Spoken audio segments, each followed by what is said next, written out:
The All Black podcast is powered by our official cloud software partner, SAP, helping our teams in black become the best run teams in sport. To listen to this episode and all the All Black podcasts, subscribe on Apple, Spotify, and anywhere you get your podcasts.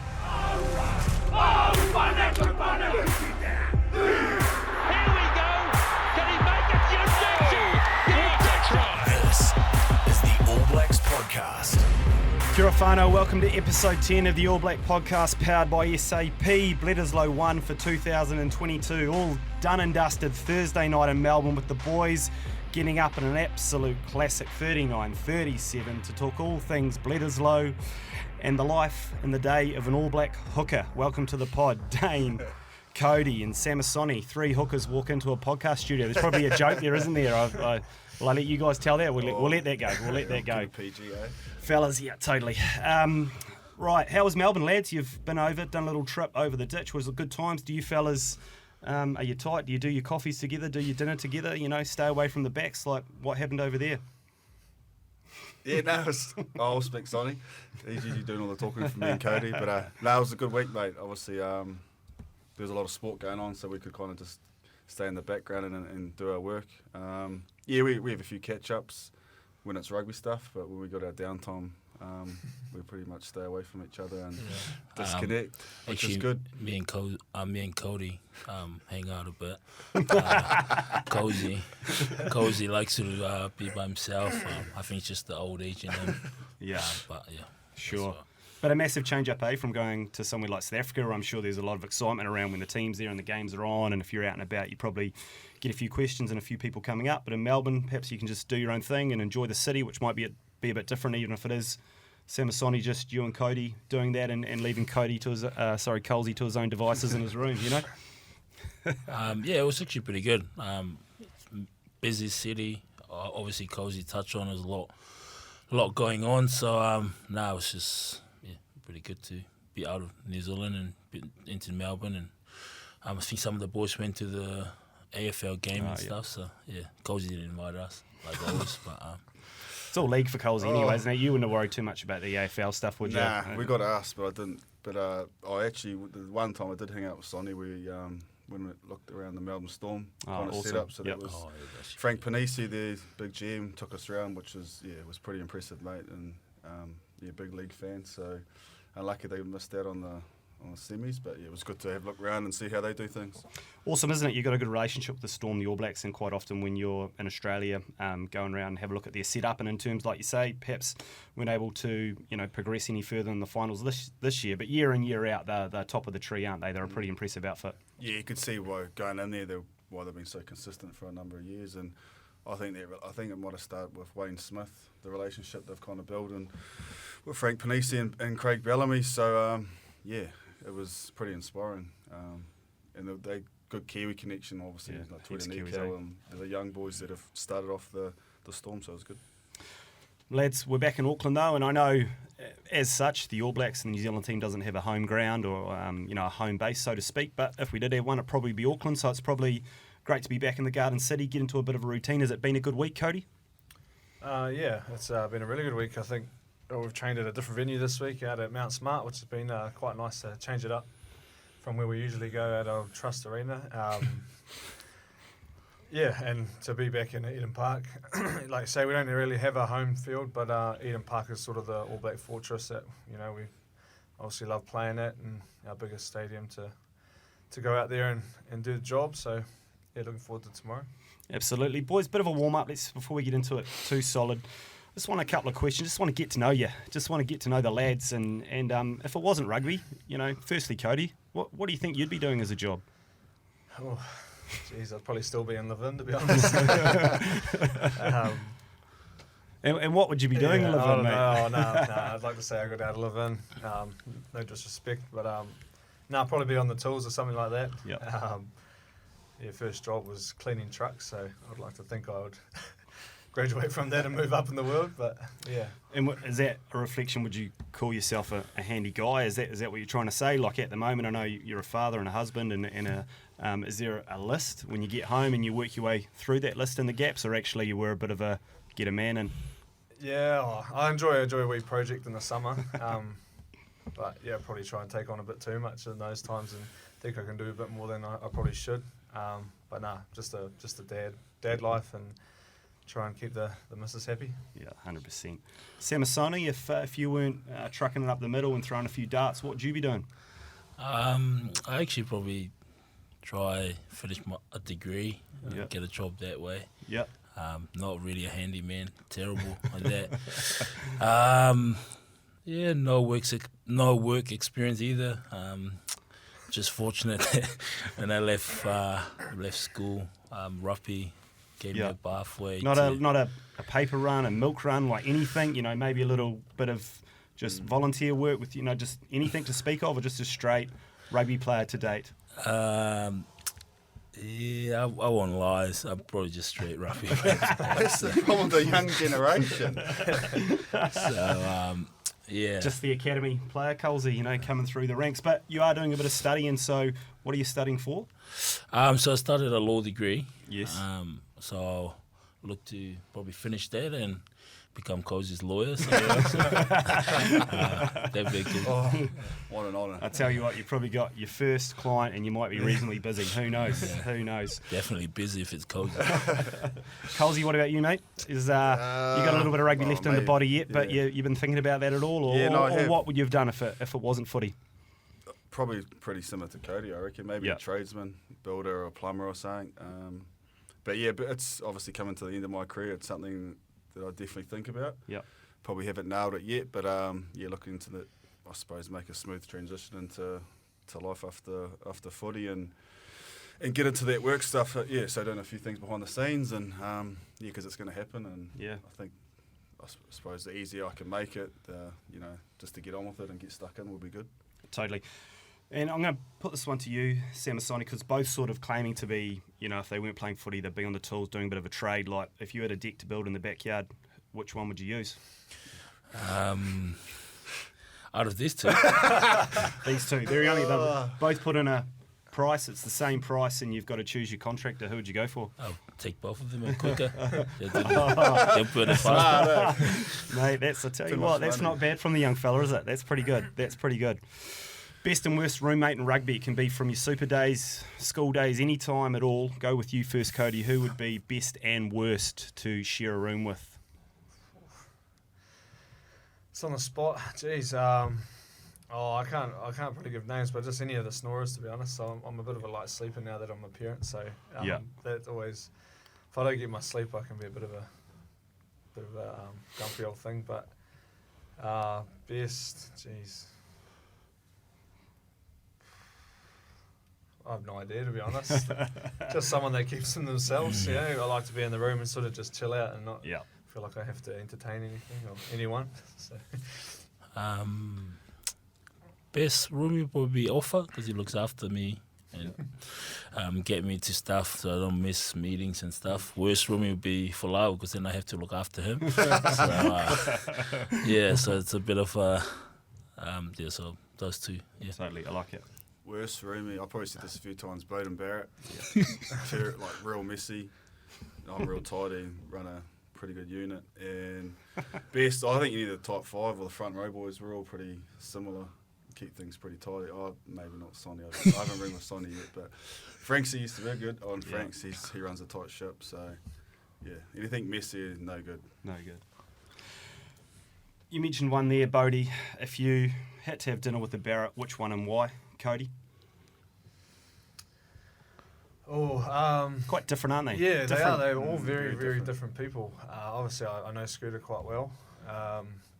And Baz and Geordie are both, really different. But I'll probably go with Geordie, he's a good lad. Yeah.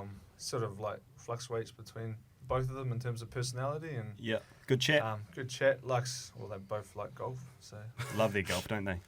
But Geordie's a bit of a freak when it comes to other sports. So, Probably Scott. I got to room with him and, enjoy his company and he's really quiet and obviously with his rec he'll give good food and look after me so I don't blow out. So like if they order in, like you'd be clearing a bit of tucker between the two of you, wouldn't you? Yeah, probably healthy stuff. Yes, So yes. that'd be good. You, mate? Yeah, probably Scooter. Geordie would turn up like maybe 1 minute to 6 if the dinner at 6, so you think you worry. But Scooter's a bit of a fisherman, and so he'd bring some good feed around, I reckon. So Scoot. Love it. Boys, a little bit of know your hooker. How well do you know each other? You guys spend a lot of time together by all accounts. Firstly, for you two, a couple of things about Colesy. Do you know what year he was born? 86, isn't it? 86. Nailed it. Who do you... Almost 36. Who... Don't get this guy started, bro. Honestly.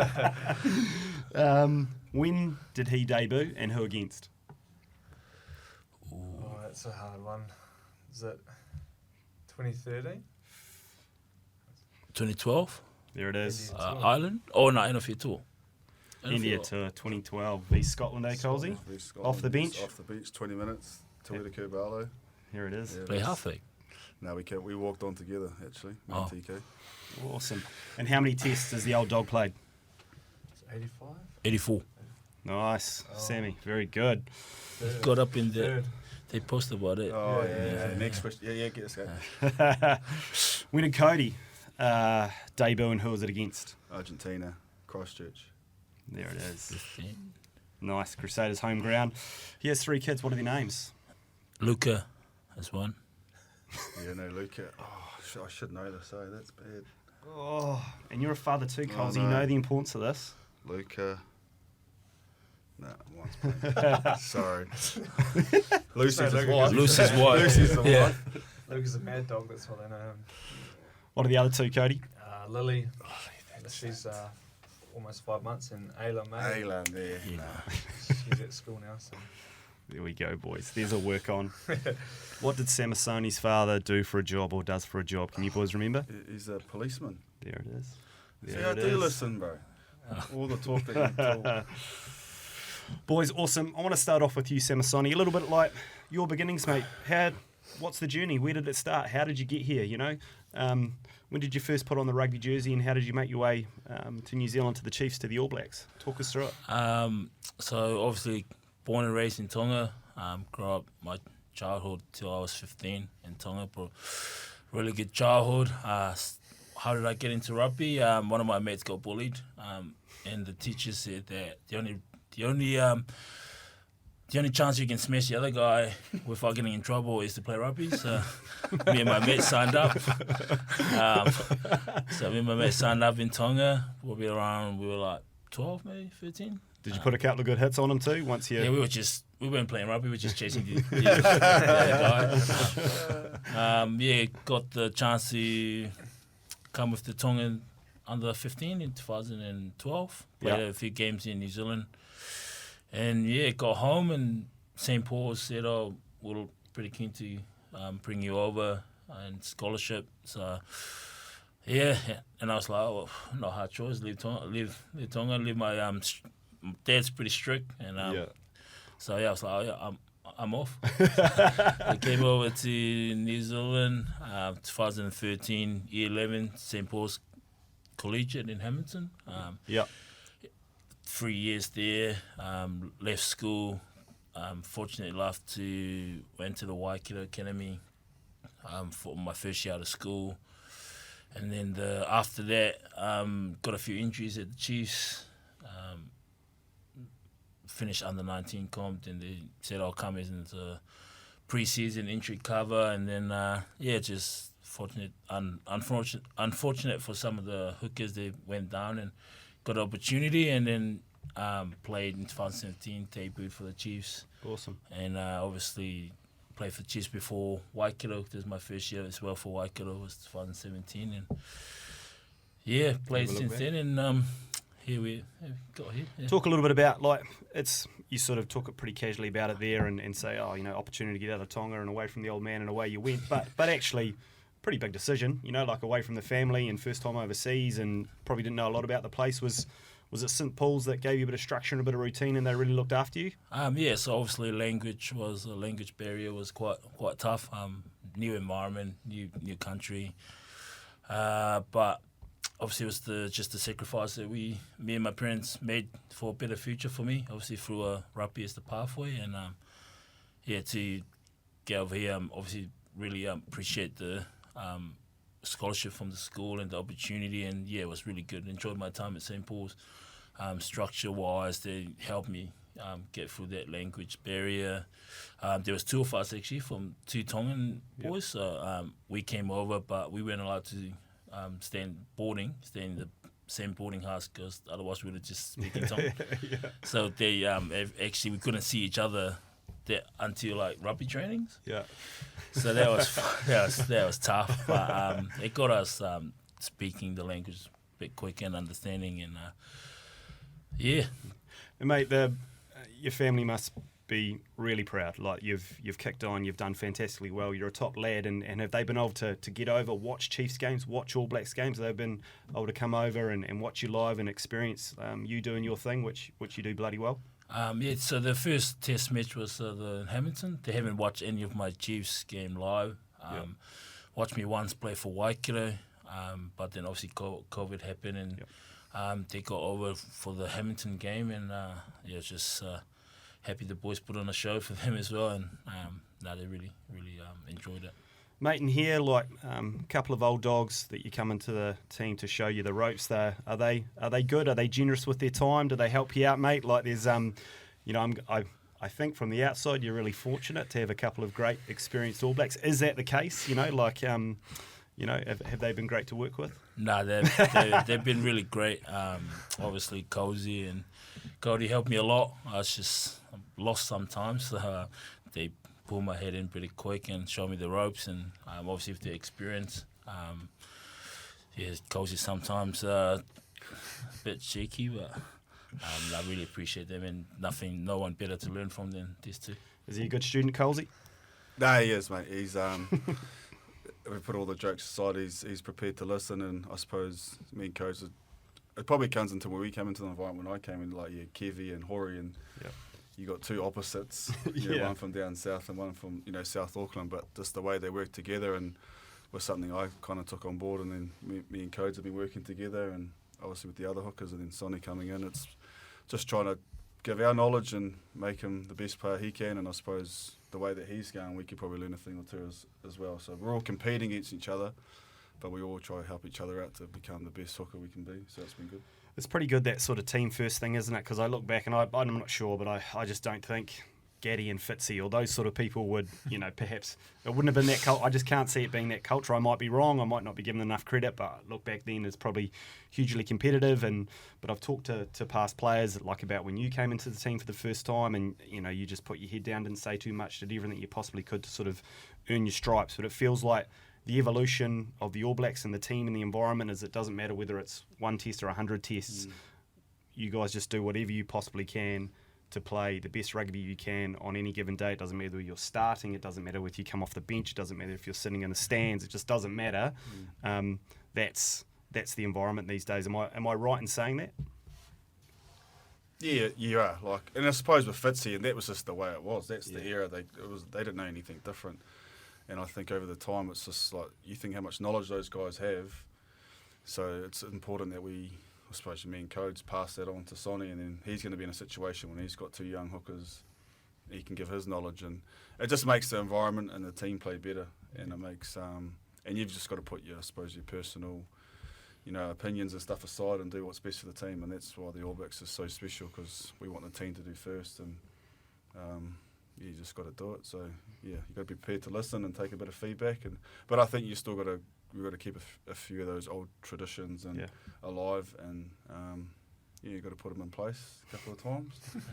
But as long as he takes it on board, which he does, it's good. I want to ask you a little bit like the position. Like it seems like if you go all the way back to when I was a young guy, and maybe when you were watching footy, Codie and Colesy, like maybe hookers are really big, like a third prop, a big front row, strong in the set piece, all that sort of stuff. Maybe it was Kevy and others, and then when you came on the scene, Colesy, there's a lot of chat about being mobile, being another flanker, being able to be in the wide channels. Almost goes like today, you got to be both. You got to be a big, strong bugger who can have a really good set piece, but also the game's hugely physical, and so you've got to be mobile and strong. So it's almost like you're always learning, Colesy, as a player, isn't it? So you all got to bounce off each other. But is there, how would you describe the role these days? Are you more focused on how mobile you can be? Are you more focused on actually we're playing some big units these days, perhaps of I've got to put a bit of weight on. Like, start with you, Codie. Yeah, I think. Well, I look back on the rugby I used to watch. You had you say Hori and Kevy. I think both pretty mobile and very fit players. Kevy very confrontational in terms of being able to play really well around the ruck and uncompromising. And then Colesy, sort of watched him as a young fella too, and sort of did change the way the hooker played, and especially on the edge. I think the ability to ball play, have skill set like backs, and I think that changed the game for hookers. And now I think we're going to transition where you sort of have to do that, but because defences are so much better these days, you have to be able to do the hard yards and just carry the ball well. And I think that's where the likes of Samisoni come into the game. He's pretty mobile, fit, and got skill set, but then he's a big rig who can bash it up and win the sort of contact in the ball carry. So it's a I suppose it has changed, but it's awesome as a hooker. You sort of got to develop your game, and from like when Colesy was running around like a madman and to now he's doing that and the other stuff. You're just constantly learning, and I think that's the way the game's changed us as hookers. And what's the mindset change, staying with you, Codie, is like with the Crusaders? You play your footy there, had an outstanding season, but then you come into the All Blacks. Like, is it different? Like, is the role change, or actually you're still trying to take all the good stuff out of Super Footy and put it out there in international rugby, or actually is there a change of role? It's very similar, I think. I think around us as hookers, we're probably not on the edge as much as we used to be in the All Blacks, and that's probably the same in the All Blacks, the super environments as well. Yeah. Obviously, there's a lot more, I suppose, well, not pressure, but like the expectation is a lot higher when you're in the All Black jersey, and you want to do really well. But yeah, it's pretty similar these days. Like in terms of the physicality, Test footy, there's just you don't get second chances. Yeah, totally. Boys, you're good mates. You're all in the same position. You spend a bit of time together. It sounds like you'll push each other along, which is awesome to hear.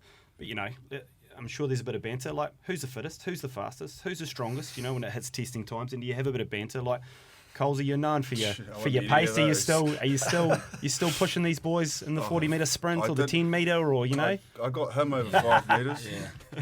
35. What 20? What 3? He's still. You just need one win. That's all you need. Codie's probably the fittest, strongest. Yeah. Not the strongest. Sonny, I'm just the heaviest. Yeah, I'm definitely the biggest. But he's fitter. We've all probably got our little strengths. Like, hopefully we don't all have the same. We all smash those strengths, but everyone's probably, I don't know what I have, to be fair, but you're the smallest. Fittest, strongest. I'm the smallest and oldest. So. You're the smallest. But the wisest. The smallest, oldest. The most cunning. But But I don't know. We're all like, you just got to keep developing. The game's changing like every year. Yeah. So I reckon the hooker's the most underrated position in a rugby team. Like, we've got to throw, we've got to scrum, we've got to defend off lineouts, tackle, we've got to play on the wide channels. Like, it's all go. It's all go, mate. So more paycheck, I reckon. Total rugby. Fellas, there's talked a little bit about the footy and stuff, but for you and for Codie and Colesy, you've become family men. You've got kids in the mix as well. Like, has that been a challenge? Has that been an awesome release? And once you get away from footy, it's really easy to not think about footy because it's all go with the family. Like, talk about that a little bit, Codie, around the good stuff and the maybe the more challenging stuff around being a family man while you're still flat out with the code. Yeah, it has been. I think this year's been. We had our third this year, and that's probably been a bit of a shock. I found 2 was not too bad, but I think for me personally, you're in this team. You want to do really well. You have your personal ambitions to be successful, and then you have a family, and it changes your perspective a little bit. You still love the game, and you still love, striving for those goals. But at the same time, you're supporting your family, and when you're away, it can get quite hard sometimes. I think you miss your kids and your wife and that, but I'm lucky enough that my missus used to play rugby, so she understands it. She gets what it's like and the pressure involved and that, so she's real supportive of that way. Awesome. But yeah, when I go home, it's all hands on deck. There's no, Yeah. Colesy, for you? Yeah, I've got 3 like codes, so Yeah. my 2 oldest are probably the age now that they know when I'm going away, which is Right. It sucks when you leave in the airport, but I think what Codie said, my wife she's been doing this a few years now, so she understands time on the road, and she's got good support at home, which makes things a little bit easier. But yeah, I think I'm coming to the end, so I don't know if I could spend too much time longer away from them because they kind of know when I'm going away, we miss out on a lot, in a way. But we all do it for a good reason, to support our families, and it's a big part of why we do what we do is for our kids and for our wives. Like you say, mate, there is going to be life after rugby. Samisoni's sorted. He's going to be a lawyer. He's going to defend Colesy, and that's all taken care of. So courts again. He's got a pathway. But Codie, I know you started to look at that a little bit. A couple of business ventures, and like, is that was that drummed into you by someone else? Was that off your own back to kind of start having a think about what life might look like a few years down the track? I sort of always, I don't know, I've always enjoyed, well, put it this way, I like money, and there's only one way to earn it. So I ventured out with a good mate of mine a couple of years ago. It's been a long process, but developed a wee sports supplement. I won't plug it because I know this is All Blacks TV, but won't plug our clips, mate. Yeah. But it's been a hell of a journey, and really opened my eyes up to what the real world's like. I've never had to answer so many emails or phone calls and stuff like that. So it has been a bit of a balancing act, but I've really enjoyed it at the same time. I've learnt a lot, and funnily enough, you can take quite a lot of stuff you learn in footy in terms of organisation, networking and stuff, and put it into business. But still learning a lot, and I might need this man to cover my ass one day. Colesy, for you, we talked about a little bit earlier, hopefully you got a bit of rugby left in you yet, mate, but at some stage in the future, the boots are going to get hung up, and, is there any thoughts of what the future holds? Obviously a bit more time with the family, but anything else in the mix? Yeah, like me and my wife have been maybe looking at owning a business. I've moved out to Kapiti, so that's where I'll retire and sail off to the sunset. But not sure what that looks like, but like I said, I'm doing a few things behind the scenes to kind of make that transition as smooth as possible. But it's going to be tough. Everyone says that, but it's just all part of it. And mate, you're not going to be like all these other guys, like Rito and all these people, and start running and lose weight left, right, and centre. It's ridiculous. Where's that guy gone? Where's the other half of him? Doing any more calf raises? I think who came in the other day? Oh, we've seen Snakey, Conrad Smith came in, and even we've seen Tony Woodcock, and they were like, they're in good nick, eh? So hopefully I'm like that, because if I go the other way, I won't be seeing anyone. I'll be hiding in my garage. Your old mentor, Kevy. He's another one. Oh my goodness. He's coming. They're all in hissing nick, so that's good motivation. Cozy come back. 150. Have Cozy eating Cozy. Boys, it's Bledisloe Cup. We've got one under the belt, one to go. But firstly, just your memories growing up. Start with you, Codie. Like, what were the sort of first memories of that cup? And can you think of particular games or players? What were your memories before you got the jersey yourself?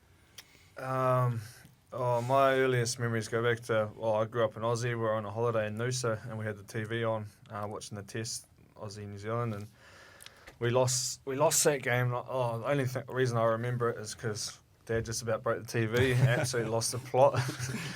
P's and Q's going everywhere. But what match was that? Can you remember? What kicked him off? It may have even been the bloody. It was back when they could lift in front of the goalpost when penalties were kicked. So I'm not sure if it was John Eales. The John Eales one or the one when Australia blocked the kick. I think there was a game, but yeah. He was crying foul on the rolls. It was shocking. I don't love my dad to bits, but geez, I don't know what always like watching footy with him. Yeah, intense character. Yeah. And what about you now, mate? Is there a particular in the jersey, a particular Bledisloe memory that sticks out as a good one for you so far? They're all awesome. I think that one when we put a hell of a score on them over in Sydney was pretty special. Looking back on that game was, I know the boys are right on. And one of the days it all went well. It was like 50-something points or something. Yeah. Sonny, for you growing up, can you remember the first time you watched the All Blacks play Aussie? not really. But, obviously, coming to New Zealand, All Blacks was everything, and got me to watching them, and obviously to be here last year for the first time, experiencing what it actually really means to the players and the All Blacks, the Bledisloe Cup is just something really special. So it means a lot to everyone, and obviously winning it last year with these boys was just then you get to experience what it actually really means to the country, and just happy we got it done last week, and and I think just now you just don't want to lose to the Aussies. You get the feeling that any other teams you just don't want to lose to the Aussies. So it's pretty excited for tomorrow. It's all on. Coles, you played a heap. I think we had Rito on a couple of weeks ago, and he played them 34 times. I'm picking you probably played them a good 20 odd as well. Anything stick in the memory in particular? I think maybe 16, 15. There was just a couple of years it was like real niggly, like Stephen Moore when he was in there, the captain. We had like some real good battles, and it was just real intense games. I think when we won over in Aussie for the first time, we hadn't won the Bledisloe over there, and just showing off the trophy over in Australia was quite cool.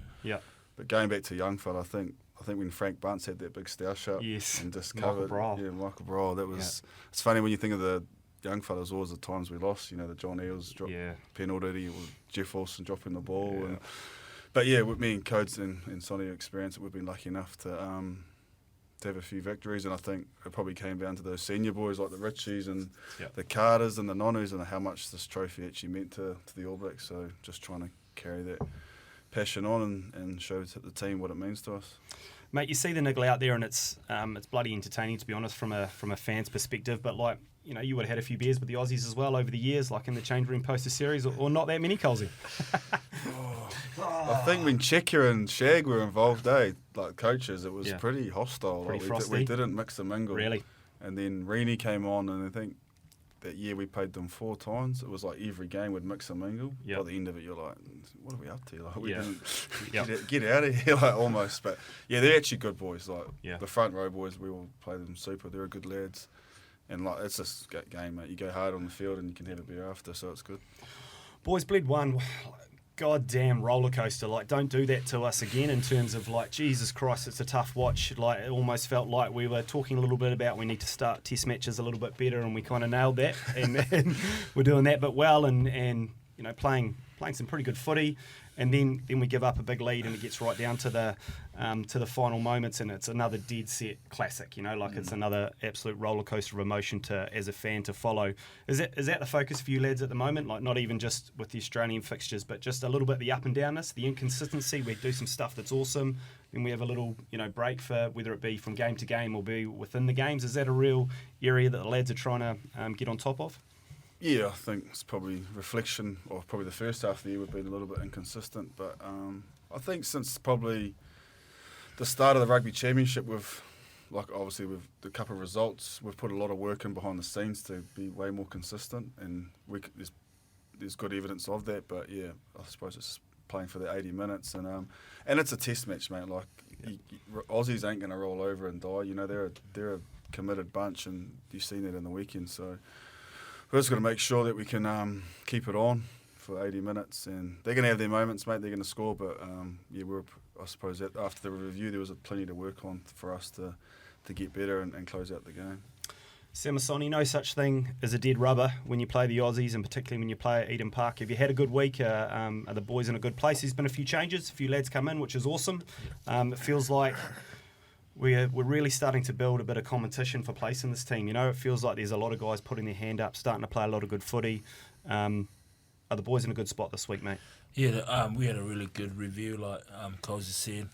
Take all the learnings from it on Monday, and we start building our week. And yesterday's training was really short but really sharp. So boys are in a good space with obviously our preparation, and the excitement is really there back in the Garden of Eden. No better place to be, so can't wait to rip in. Codie, you've had a good week, mate. Number 2, which is awesome, back in the starting lineup, and just probably trying to get out there and give it a good nudge for 50-60. That seems to be the way for the modern hooker, doesn't it? Go as hard as you possibly can for a little bit till after half time, and then tag one of the lads in. there's no such thing as 80 minutes anymore. No, yeah, it has been a good week. Obviously, these lads have been going good last couple of weeks, so just a chance to get out there and play some fun, and I'll play some footy and bring a bit of energy and have some fun. That's sort of all I've been trying to focus on. And yeah, Eden Park, how good? Because I know I've heard you say a couple of times, like sometimes you can get almost try too hard, get a little bit overexcited. It's actually just, okay, what's my job today? And just get stuck into that. Is that the sort of stuff you say to Codes or you say to Sammy when he's coming off the bench or the role changes, just get out there, this is what you're doing today, and just focus on that? Yeah, like it's all probably different for all three of us. Like everyone's got their own little energy things that they want to do, but yeah, I think the foremost back of all our hookers' heads is just, nail our set piece, our scrum and our line out, and everything kind of flows from that. So yeah, go out and, like Coach said, express yourself, have some fun playing in the black jersey, and Let loose. Get into some Aussies. So good. Our partners at SAP pride themselves on powering the best run teams. Fellas, during your time in any team, any common success factors that stand out? Coles, are you first? Oh, Jesus, put me on the spot. There we go, mate. Success, I think hard work. Yeah. Work ethic is crucial, mixed with a bit of enjoyment. You boys together do a little bit of stuff on the day off, don't you? Get out there and do a few extras, just trying to nail some of your core stuff. That's right, isn't it? Yeah, so we've been doing it for a few years now with our physio Pete. Bit of a mobility session, and that's a low target, isn't it? Yeah, got a short target. Yeah. Put him on a stool. Oh, Sammy Whitelock comes out with us. He doesn't catch, but he's good. Just thinking outside the box with some few things, but hard work and enjoyment. Codie, anything for you sticks out? Yeah, no, that's it, mate. There's plenty of talent in New Zealand, but what separates you is just your willingness to work and learn. Yeah. Yeah, I love how you boys do that together as well. You're competing for spots, but you're more than prepared to sort of help each other out and try and be the best on any given day. It's awesome. Fellas, I don't want to hold you anymore. I know you've got to probably go and eat some huge amount of food, 4 times more than I would for lunch, and then you've got a captain's run this afternoon, is it? One last fond run through before the game tomorrow. We've obviously got 2 games of footy tomorrow at the Garden of Eden, and also it's the last home game for the year, isn't it, lads? So I want to put in a good one before you head away on the big bird for the Northern Hemisphere tour. So boys, good luck. Hope you go well, and thank you very much for coming to the studio. Appreciate it, lads. Cheers, thanks for having us. Thank you. The All Blacks podcast is powered by our official cloud software partner, SAP, helping our teams in black be the best run in sports. Hosted by Rob Dunne in the Hargrave Street studio. Produced by Carl Thompson from Blue and Ginge, the podcast producers. Video editing by Mac Leesburg, graphics by Western Design, content advising from Andy Burt, and commercial manager for the podcast is Valeska Hoth. Follow the All Blacks podcast on iTunes, Spotify, YouTube, and anywhere you get your podcasts.